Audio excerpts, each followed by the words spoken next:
Primera de Pedro, capítulo 2. Vamos a leer allí 3 versículos. Dice así la Escritura: desechando pues toda malicia, todo engaño, hipocresía, envidias y todas las detracciones, desead como niños recién nacidos la leche espiritual no adulterada, para que por ella crezcáis para salvación, si es que habéis gustado la benignidad del Señor. Amén. Oremos. Alabado Dios y Padre nuestro, grande es nuestra insuficiencia. Nos acercamos a ti para pedir tu favor, para pedir tu gracia, sabiendo que el efecto que tu palabra pueda obrar en los corazones no depende de mí, no depende de ningún ser humano, sino de ti y de la persona que está escuchando. Por eso te rogamos, Señor, para que los corazones puedan ser traídos a ti, para que los corazones puedan ser confrontados con tu palabra, para que los corazones puedan ser tratados profundamente con ella. En el nombre de Jesús. Amén.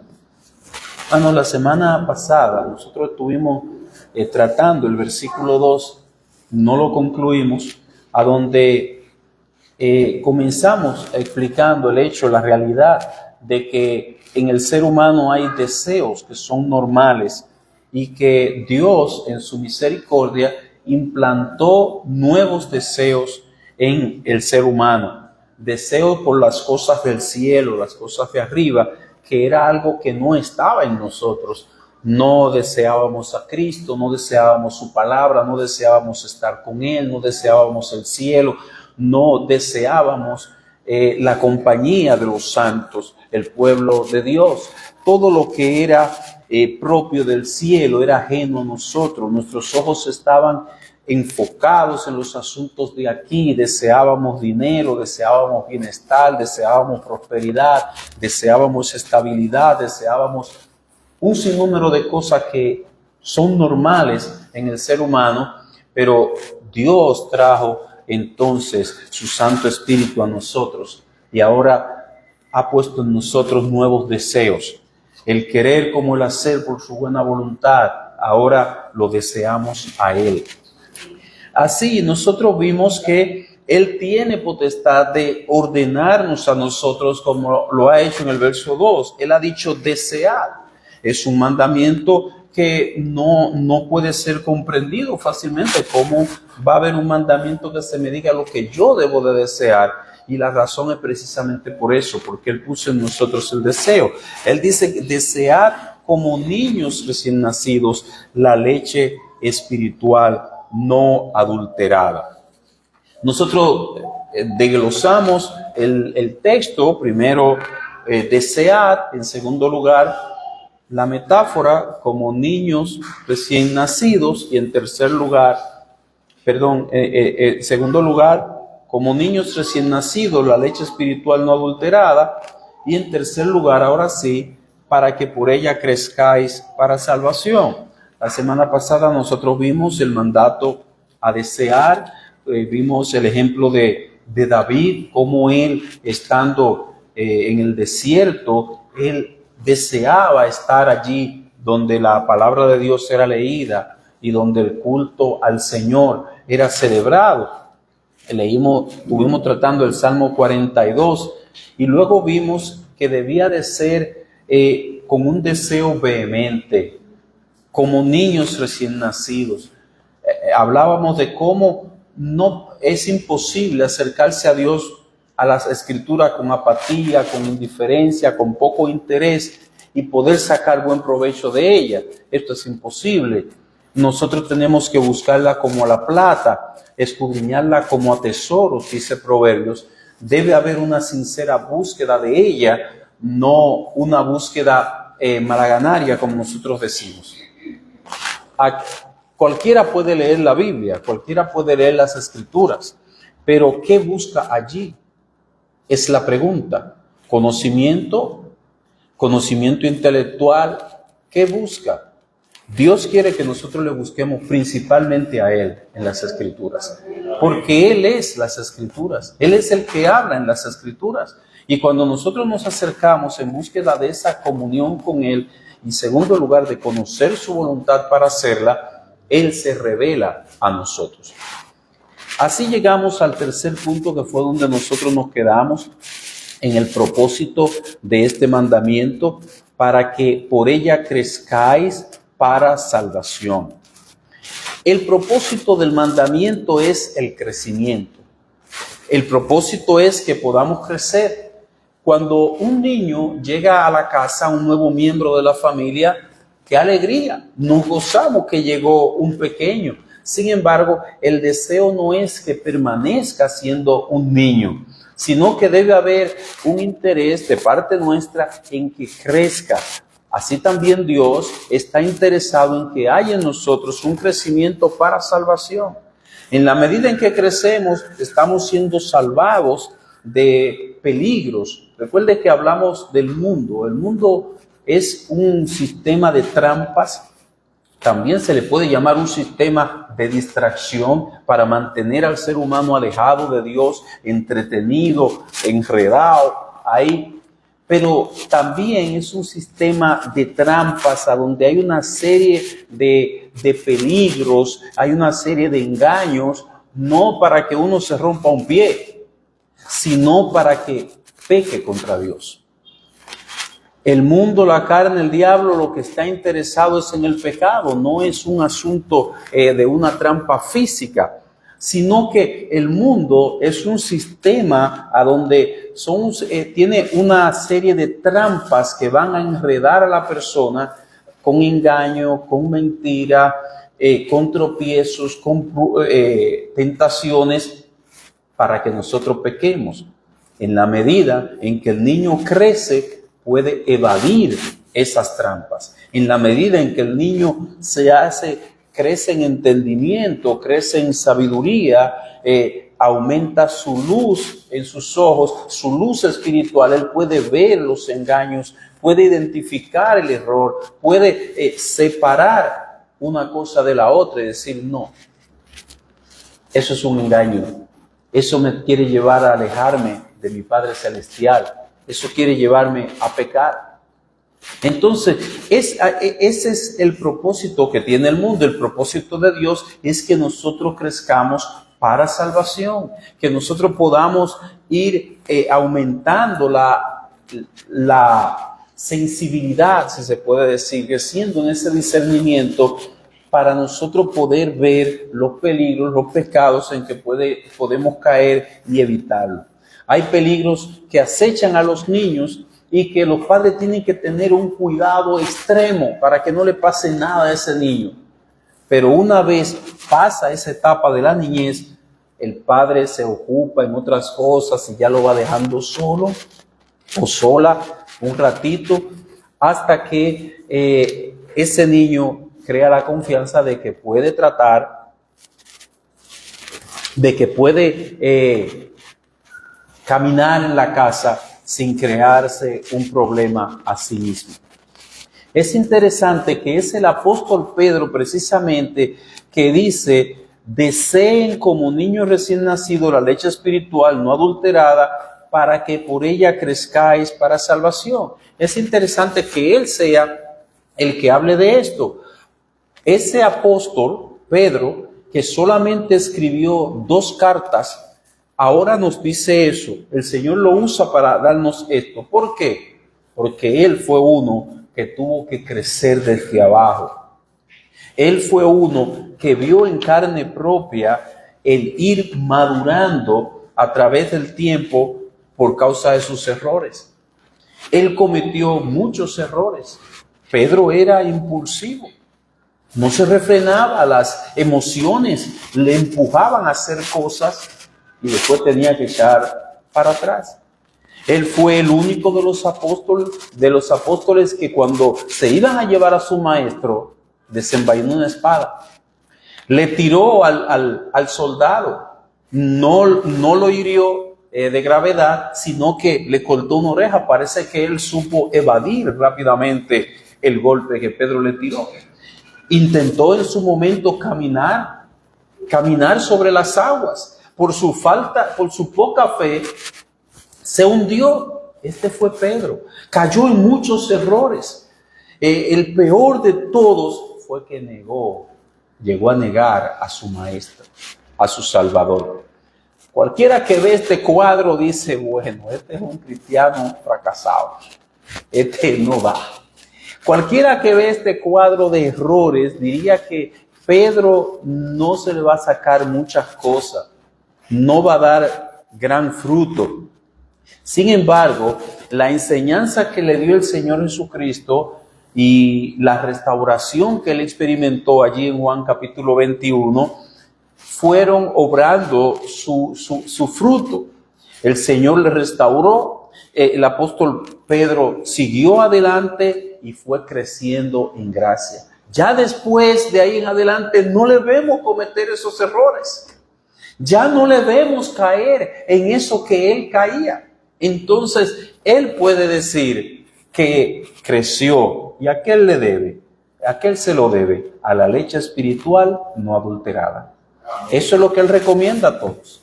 La leche espiritual no adulterada, para que por ella crezcáis para salvación. Tal parece que él quedó plenamente convencido de que traer a su mente y a su corazón, aplicarlo a su vida, los principios que le dio su maestro, fue lo que le ayudó a salir de esa etapa en la que él estaba. El Señor Jesucristo no perdió su tiempo, si queremos decirlo de esa manera, con Pedro. Él creció, fue librado de errores, de pecados, de consecuencias del pecado. Y aquí está la fórmula. Aquí está la receta que él da. Desead como niños recién nacidos la leche espiritual no adulterada. Ahora bien, el descuido de un cristiano en su relación con las Escrituras, en su comunión con las Escrituras, le va a llevar no solo a afectar su relación con Dios, produciendo en él una dureza de corazón. Abro un paréntesis. Cuando el cristiano está atravesando por este estado de dureza de corazón, una de las cosas que suceden en ese estado es que él deja de temblar ante la palabra de Dios.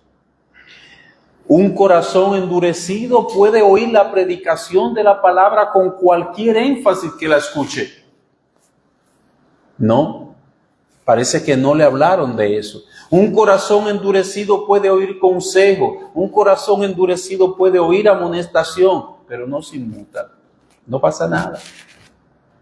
Entonces, hermanos, cuando el cristiano descuida su relación con las Escrituras, lo primero que va a suceder es que su corazón va a dejar de temblar ante la palabra de Dios. Ese corazón comienza un proceso de endurecimiento.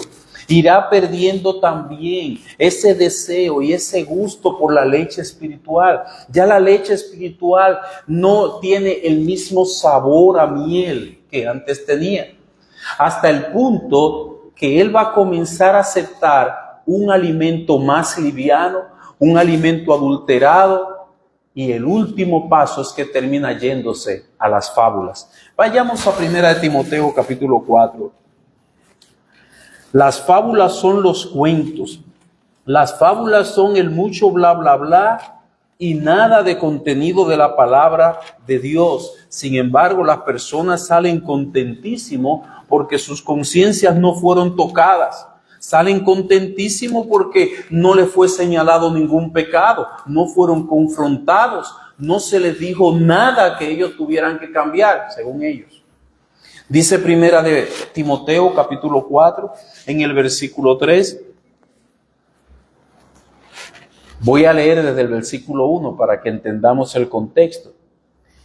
Pero el Espíritu dice claramente que en los postreros tiempos algunos apostatarán de la fe, escuchando a espíritus engañadores y a doctrinas de demonios, por la hipocresía de mentirosos que, teniendo cauterizada la conciencia, prohibirán casarse y mandarán abstenerse de alimentos que Dios creó, para que con acción de gracias participen de ellos los creyentes y los que han conocido la verdad. porque todo lo que Dios creó es bueno y nada es de desecharse si se toma con acción de gracia. Ve cómo hay engañadores que que son conforme a los deseos de estas personas. Dice que apostatan de la fe, son mentirosos, tienen ya cauterizada la conciencia, entonces comienzan a prohibir cosas que Dios no prohibió. ¿Qué es lo que ellos van a hacer? Ellos van entonces a hacer lo que dice el apóstol Pablo en la segunda carta de él a Timoteo, porque vendrá tiempo cuando no sufrirán la sana doctrina, sino que teniendo comezón de oír, se amontonarán maestros conforme a sus propios deseos, a sus propias concupiscencias, y apartarán de la verdad el oído y se volverán a las fábulas. Hay una correspondencia. Hay unos que se vuelven de la fe, se convierten en maestros, y hay otros que le interesa oír ese tipo de cosas que no tienen ninguna implicación para la conducta y la vida y las actitudes. Y repito, como dice el verso 4 del capítulo 4, dice: y apartarán de la verdad el oído y se volverán a las fábulas. Ya la leche espiritual no adulterada no es lo que les llama la atención.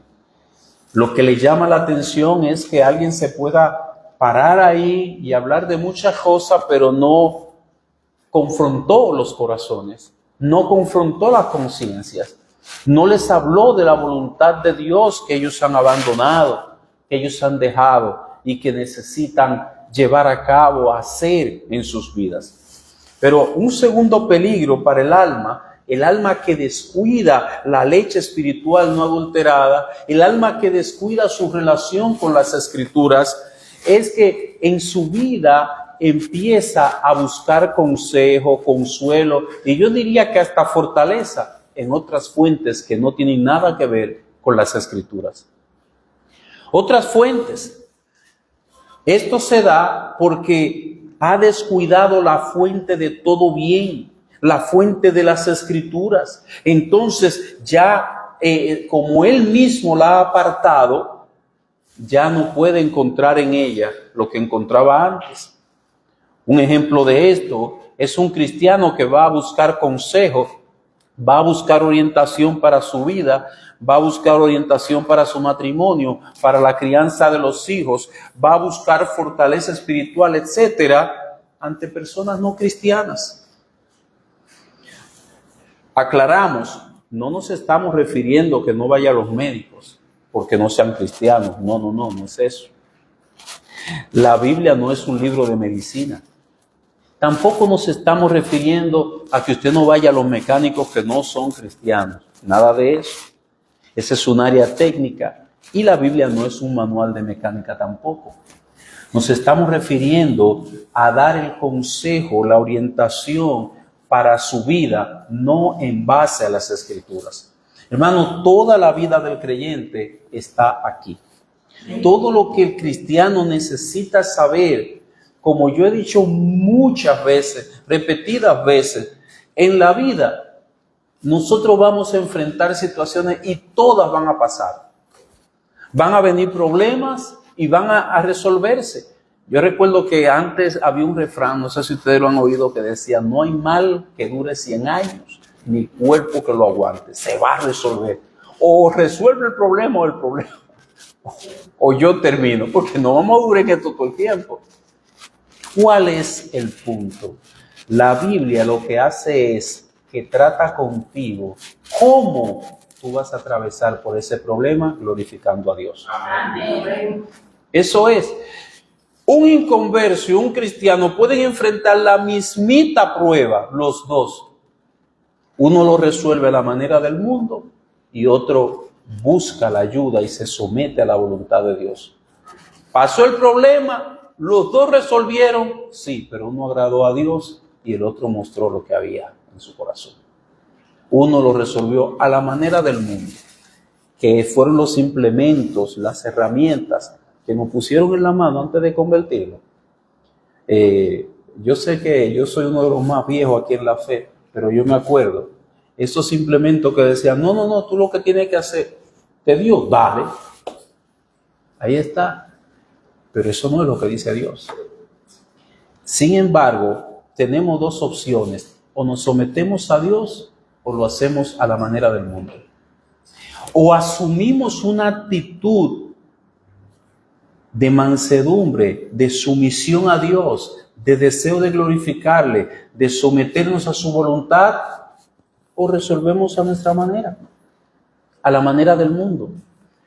¿Qué hace la Escritura? Te enseña a agradar a Dios, a asumir una actitud que agrade a Dios, a solucionar las cosas agradando a Dios.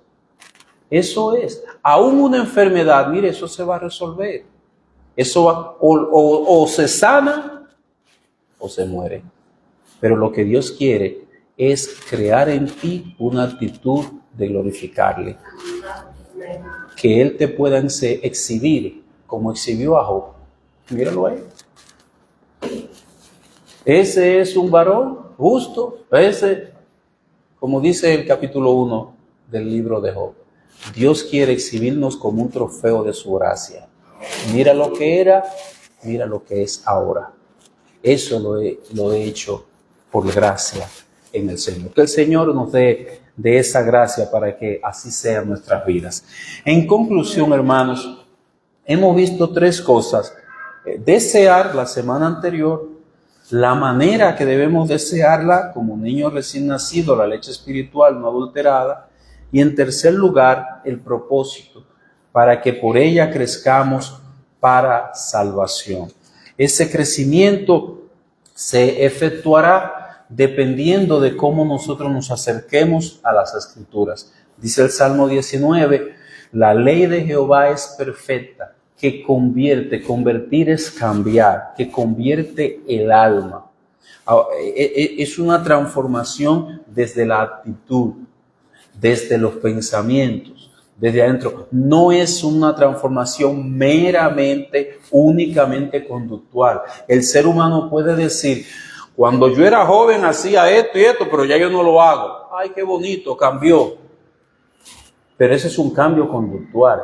El cambio que obra las Escrituras y Dios es interior, es desde adentro. Cambian los pensamientos, cambian las actitudes y entonces cambia la conducta.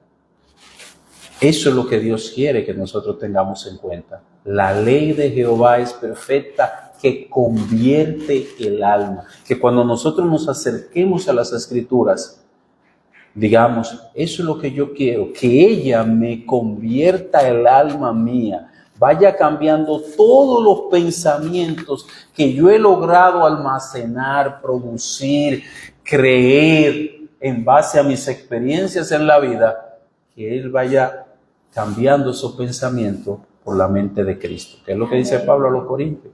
Nosotros tenemos la mente de Cristo. Es una mente que va progresivamente pensando como Cristo.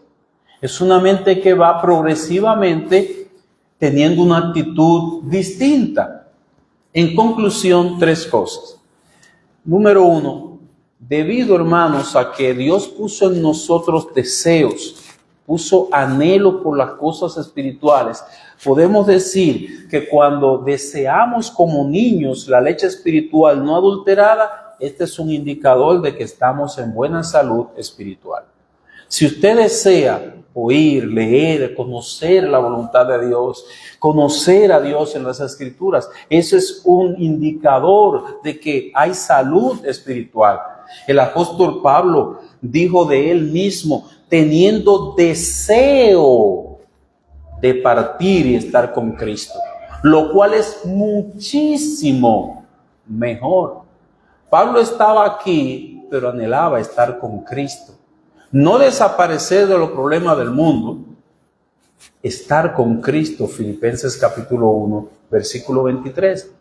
Ese era el deseo de Pablo. El salmista dijo de su lado: anhela mi alma y aún ardientemente desea los atrios de Jehová. Salmo 84, versículo 2. También dijo el salmista: de madrugada te buscaré, mi alma tiene sed de ti, mi carne te anhela, en tierra seca y árida, donde no hay aguas. Salmo 63, versículo 1. Y por último, recuerde que el alma es afectada por varios elementos pecaminosos que debemos evitar. Dice el Señor en la parábola de los terrenos: pero el afán de este siglo y el engaño de las riquezas ahogan la palabra y se hace infructuosa. La poderosa palabra de Dios se hace infructuosa cuando en el corazón somos engañados por las riquezas, el afán. Todo eso ahoga la palabra de Dios. Si los deseos de tu alma son por todo aquello que es de Cristo, repito, dale gracias al Señor. Eso es indicador de que estás en buen estado de salud espiritual. Si tus anhelos se limitan a asuntos terrenos, debes venir humildemente a Dios para que examine tu interior y tú puedas apartarte de cualquier cosa que haya llenado, haya minado tu corazón, que no haya sido Dios. Esos son los dos anhelos que hay. ¿En qué estado está tu alma? ¿Cómo está tu alma? ¿Qué es lo que está deseando? ¿Qué es lo que está anhelando? Si Dios hiciera lo que hizo con Salomón y te preguntara: dime lo que tú quieras, te lo voy a conceder ahora mismo, ¿qué pedirías?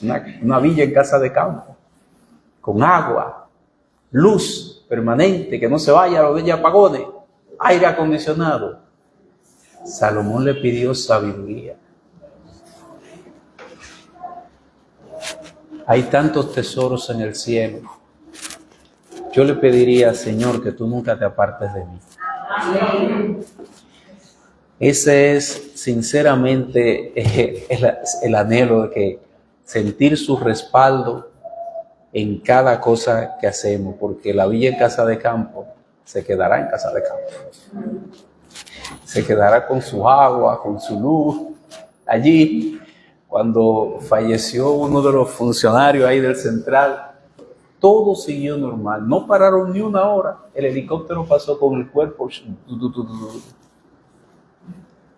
terminó. En segundo lugar, mi hermano, recuerda que uno de los propósitos de la palabra del Señor, al tú leerla, al tú meditarla, es que esa verdad haga un impacto pleno, apropiado sobre tu mente y sobre tu corazón.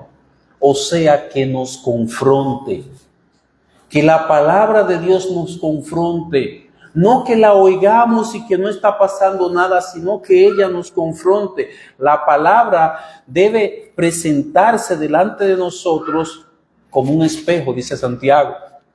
Nuestros pensamientos, nuestras actitudes, las actitudes es cómo estamos reaccionando nosotros a los eventos, a los acontecimientos de la vida. Nuestras acciones, ¿qué estamos haciendo? Cuando ella confronta nuestra manera de pensar, nuestra manera de ver las cosas, por ejemplo, es cuando nosotros empezamos a cambiar nuestra manera de pensar, como dijimos hace un momento. El mundo influye, el mundo busca que nosotros pensemos como ellos, que aceptemos sus estándares para que después nosotros actuemos como ellos también. Eso es lo que busca el mundo. Pero algo va a ser muy determinante, y es de qué estamos llenando nuestro corazón. ¿De qué lo estamos llenando? Con pena digo, una vez, hace muchos años ya, yo, gracias al Señor que yo no seguí ese ejemplo, porque yo estaba bastante nuevo en la fe. Había un hermano que cuando iba saliendo ya para el trabajo, en la sala se paraba leía un versículo y en voz alta, Señor, ayúdame en este día del trabajo. Eso era todo el contacto con la palabra. Y si usted le preguntaba si estaba teniendo una relación con las Escrituras, claro, pero ¿qué relación? Gracias le doy al Señor que yo, aunque tenía ese ejemplo, no seguí por ahí. ¿Qué está llenando tu corazón? Tú tienes que llenar tu corazón de las Escrituras.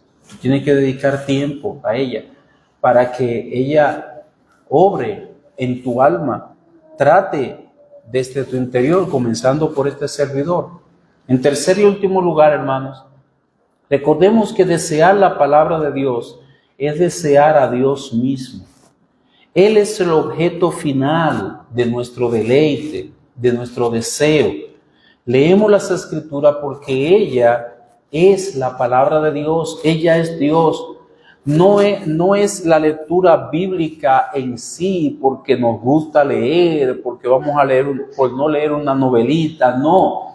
No es tampoco una actividad mecánica, no es que se nos impuso, que mira, que me han dicho muchas veces, nada de eso, sino que es buscar y conocer lo que Dios ha dado, buscar y conocer que a Dios que se revela en las Escrituras, que habla en las páginas de la Biblia. Cuando nosotros leemos y meditamos en ella, cuando nosotros la interiorizamos, estamos profundizando en el conocimiento de Dios. Ese Dios infinito que nosotros podremos estar la eternidad completa y no lograremos decir, ya, yo conocí todo acerca de Él. Ese Dios, cada día nosotros vamos conociéndole. ¿Dónde? Es en las Escrituras. No va a ser un sueño, ni va a ser ninguna otra manera, sino que es en las Escrituras. Cuando la leemos y la meditamos, deleitarnos, en las Escrituras. Desear la palabra de Dios es desearlo a Él. Por eso, dependiendo de cómo está tu relación con las Escrituras, comenzando por mí, determina cómo está tu relación con el mismo Dios. Repito, por esta razón, no debemos contentarnos con que leímos un versículo hoy, sino que debemos ir creciendo, conociéndole más, procurando penetrar más en las Escrituras, profundizar más en el Dios infinito, y así, como dice Pablo en la carta a los Efesios, nos renovamos en el espíritu de nuestra mente, Efesios capítulo 4, versículo 23. Así como dice la carta a los Romanos, nos transformamos por medio de la renovación de nuestro entendimiento, Romanos capítulo 12, versículo 2.